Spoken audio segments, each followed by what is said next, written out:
Guys आज म तपाईहरुलाई बोनसाई कसरी बनाउने भन्ने बारेमा सिकाउँदै छु।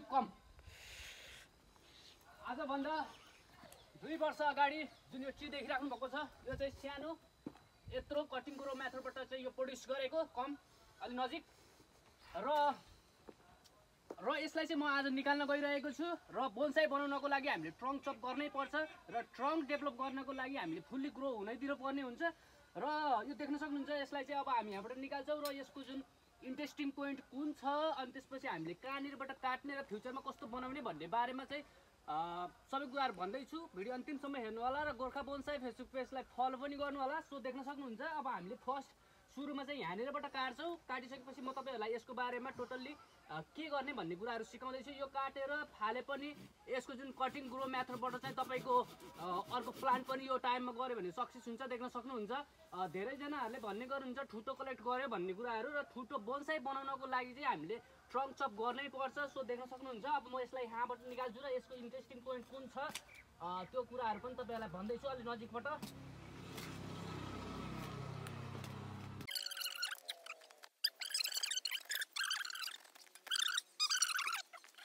डिप गरिसक्यौँ। सो देख्न सक्नुहुन्छ यो चाहिँ एउटा र मेटेरियल भनौँ हामी। यसलाई चाहिँ हामीले बोनसाई भनिँदैन र यसलाई डाइरेक्ट पटमा हाल्यो भने पनि यसलाई बोनसाई भनिँदैन। र यसलाई फ्युचरमा बोनसाई बनाउनको लागि चाहिँ अहिले हामीले जुन देखिराख्नु भएको छ यो र मेटेरियल जमिनबाट निकाल्यौँ। 3 वर्ष जति हामीले जमिनमा फिल्डमा नर्मल तरिकाले ग्रो गरेको थियौँ र यसको ट्रङ्क देख्न सक्नुहुन्छ। र यो एउटा फास्ट ग्रोइङ ट्री स्पिसिसभित्र पर्ने भएको कारणले गर्दाखेरि तपाईँहरू पनि हेजको प्लान्ट लिएर जमिनमा राख्नुहोस् अनि 3-4 वर्ष ग्रो भइसकेपछि त्यसलाई डिग गर्नुहोस्। र यसलाई म एउटा नेचुरलिस्टिक ब्रुम स्टाइल बनाउन खोजिरहेको छु। र बोनसाई बनाउने धेरै वेहरू हुन्छ, धेरै स्टाइलिङहरू हुन्छ। र देख्न सक्नुहुन्छ यसलाई सर्वप्रथम त हामीले के गर्नु पर्यो भने आफ्नो र मेटेरियलको अनुहार फेस, बोनसाईमा फेस भन्ने पनि हुन्छ, कुनै पनि र मेटेरियलको फेस भन्ने हुन्छ र फेस छुट्याउन जान्नुपर्ने हुन्छ। र यो देख्न सक्नुहुन्छ यसको मेन पोइन्ट भनेको मेन फेस भनेको तपाईँको यो एङ्गलबाट देख्न सक्नुहुन्छ फेस नेचर। र हामी यसलाई चाहिँ फ्रन्ट फेस छुट्याउँछौँ र यो पछाडिपट्टिको यो भाग देखिराख्नु भएको छ यसलाई चाहिँ हामीले ब्याक फेस बनाउँछौँ। र देख्न सक्नुहुन्छ र अब यसलाई चाहिँ तपाईँको भियतनामिजहरू इन्डोनेसियन वेहरूमा गराउने कि तपाईँको युरोपियन जापानिज वेमा बोनसाई गराउने भन्ने पनि हुन्छ। र म यसलाई चाहिँ अब भियतनाम वेमा हामीले गऱ्यो, भियतनाम इन्डोनेसियन फिलिपिनी वेमा गऱ्यो भने चाहिँ यो जुन पोइन्ट देखिराख्नु भएको छ यो पोइन्टबाट हामीले करिब 2 इन्च 3 इन्चको रेन्जमा चाहिँ तपाईँको यहाँनिरबाट यसलाई कट गर्नुपर्छ। र बिस्तारै बिस्तारै फर्स्ट ब्रान्चहरू डेभलप गर्दै फेरि सेकेन्डरी डेभलप गर्दै एउटा ट्री क्रिएट गर्न सकिन्छ फ्युचरमा मेमे साइज या तपाईँको सोइङ साइजको। र यसलाई चाहिँ म युरोपियन स्टाइलमा काम गर्न जाँदैछु। र युरोपियन स्टाइलमा चाहिँ तपाईँको यो ट्रङ्क देखिराख्नु भएको छ यो ट्रङ्कबाट मैले यहाँनिरबाट ट्रङ्क चप गर्नेछु। सो देख्न सक्नुहुन्छ फर्स्ट हामीले ट्रङ्क चप गरिदिइहाल्यौँ तपाईँहरूको लागि। र देख्न सक्नुहुन्छ हामीले ट्रङ्क पनि फेरि चप गरिदिइसकेछौँ। हामीले फर्स्ट ब्रान्च यो पोइन्ट यो जुन भाग यस्तो कर्भिङ भएको भाग छ यहाँनिरबाट पनि तपाईँको बर्डहरू स्पाउट गर्छ र यहाँनिरबाट फर्स्ट ब्रान्च क्रिएट हुन्छ। अनि यो जुन पछाडिपट्टिको भाग यहाँनिर देख्न सक्नुभयो यहाँनिरबाट चाहिँ ब्याक ब्रान्च क्रिएट हुन्छ र यहाँनिरबाट थर्ड ब्रान्च र यो जुन मेन पोइन्ट छ यो पोइन्टबाट चाहिँ तपाईँको एप्याकको भाग क्रिएट गर्छ र एउटा फ्युचरमा राम्रो ट्री क्रिएट हुन्छ। यो चाहिँ सोइङ साइजको र यसलाई चाहिँ म तपाईँको अब ग्रोइङ कन्टेनरमा राखेर यसलाई ट्रेन गर्नेछु। र सर्वप्रथम त हामी यसलाई अझै यसको जुन अनवान्टेड रुटहरूलाई चाहिँ क्लिन गर्छौँ। तपाईँहरू पनि यस्तो खालको मेटेरियलहरू जुनसुकै मेटेरियलको पनि तपाईँको फेस हुने गर्ने गर्छ। फेसलाई चाहिँ तपाईँहरू धेरै ध्यान दिनुपर्ने हुन्छ र तपाईँले फ्युचरमा राम्रो ट्री क्रिएट गर्न सक्नुहुन्छ देख्न सक्नुहुन्छ। र यसको अब म थोरै रुटहरूको स्ट्रक्चर पनि नेचरले बनाएको इन्ट्रेस्टिङ छ। यसको जुन तलपट्टिको भागहरू अब हामी यसलाई काटेर फाल्छौँ।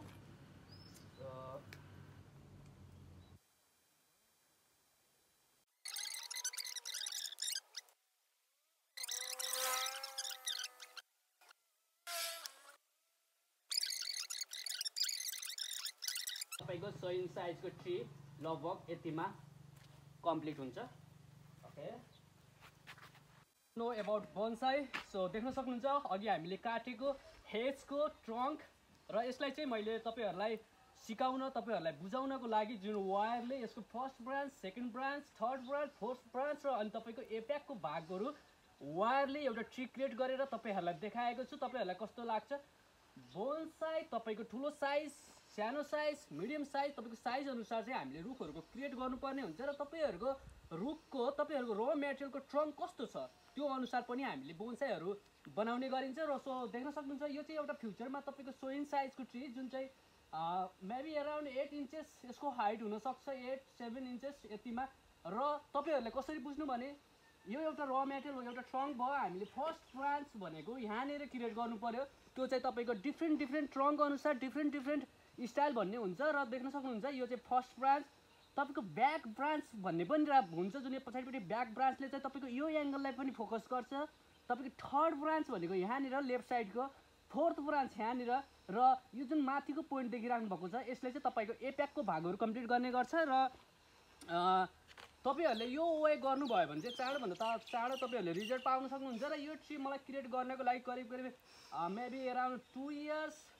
1.6 मन्थ 2 इयर्स भित्रमा यो एउटा राम्रो 100 इन्च साइजको ट्री बन्छ र एउटा पावरफुल ट्री बन्नको लागि चाहिँ धेरै टाइम लाग्छ मेबी अराउन्ड 5 इयर्स 10 इयर्स हामीले लगातार ट्रेन गऱ्यौँ भने चाहिँ एउटा पावरफुल ट्री क्रिएट हुन्छ 100 इन्च साइजमा र तपाईँहरूले पनि यो तरिकाले गराउन सक्नुहुनेछ र धेरैजनाहरूको ठुटो भन्ने क्वेसनलाई पनि मैले यही भिडियोबाट प्रुफ गरिदिएको छु कि बोन्साई बनाउनको लागि हामीले ठुटा बनाउनै पर्ने हुन्छ एक न एक दिन तपाईँले आफ्नो बोन्साईलाई ट्रङ्क चप गर्नै पर्छ र हाम्रो भाषामा त्यसलाई ठुटा पनि भन्ने गरिन्छ so I hope this tree फ्युचरमा धेरै राम्रो बन्छ र यो अब म एउटा नर्मल सोइलमा चाहिँ यसलाई प्लान्टिङ गर्छु यो वायर चाहिँ तपाईँहरूलाई जस्ट देखाउनको लागि र यही पोइन्टबाट म तपाईँहरूलाई अबको केही समयपछि यहाँनिरबाट बर्ड निकालेर र यही सेपमा यही स्टाइलमा तपाईँहरूलाई देखाउनेछु सो होप धेरैजनाहरूले बिस्तारै बुझ्दै जानुभएको छ र नेपालमा बोन्साई कला विकास गर्नको लागि हेल्प पनि गर्नुहुन्छ भन्ने र अहिले त पहिलाभन्दा धेरै मान्छेहरूलाई थाहा भइसक्यो वाट एक्ज्याक्ट मिन्स बोन्साई र धेरै स्पेसिसहरू छ बोन्साई बनाउनको लागि र जापानमा तपाईँ युरोपियनहरूले मोस्टली एभरग्रिन ट्री स्पेसिस र डिसिडियसहरूको बनाउनुहुन्छ र हामी तराईको क्षेत्रमा नेपालमा त्यो तराईको क्षेत्रमा कारणले गर्दाखेरि हामीले यहाँको लोकल स्पेसिसहरूको पनि बोन्साई बनाउन सकिन्छ र यो चाहिँ तपाईँको युरोपियन वेमा मैले यसमा काम गरेको छु यदि अब तपाईँहरूलाई अघि नै त्यो भिडियोमा भनिसकेँ कि तपाईँहरू भियतनाम फिलिपिन्स इन्डोनेसियनको वेमा गर्नुभयो भने चाहिँ तपाईँले यहाँनिरबाट ट्रङ्क चप गरेर फर्स्ट ब्रान्च डेभलप गरेर एउटा ट्री क्रिएट गर्न सक्नुहुन्छ र यो चाहिँ तपाईँको अलिकति फास्ट वेमा बोन्साई बनाउने European way so follow Gorkha bonsai see you in the next video bye take care चाओ